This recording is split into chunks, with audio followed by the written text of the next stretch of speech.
Walk in His path as Jesus showed us how.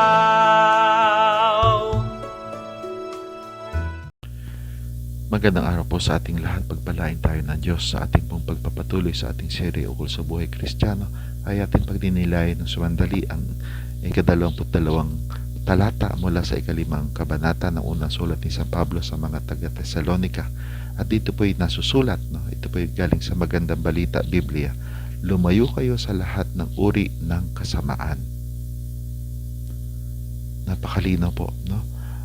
Lumayo kayo sa lahat ng uri ng kasamaan. Ito po hindi lamang sa lahat ng mga Katoliko, kundi sa lahat ng mga Kristiyano, lahat ng mga tao, anuman ang pinaniniwalaan, no? Sana nandyan yung tinatawag nating kamalayan natin na hindi lang tayo gagawa ng mabuti, kundi iiwas sa masama, no? Sapagkat minsan, alam natin na hindi lang nangyayari na andyan yung masama, andito tayo. Kung minsan ang nangyayari yung masama na ang lumalapit sa atin, no?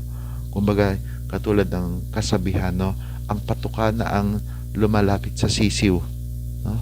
Kaya nandyan din yung ating panalangin na sana ay meron tayong kakayahang tumanggi at isang hakbang upang tayo makatanggi ay lumayo sa kasamaan. Kung alam natin ng isang bagay, isang sitwasyon ay makapagdudulot sa atin ng panganib na baka tayo magkasala, ay tayo na mismo ang iiwas, no? At kung halimbawa, alam natin na halimbawa lang po, ang isang website ay hindi makakatulong sa ating buhay bilang tao, bilang Kristiyano, ay iiwas tayo sa website na yon.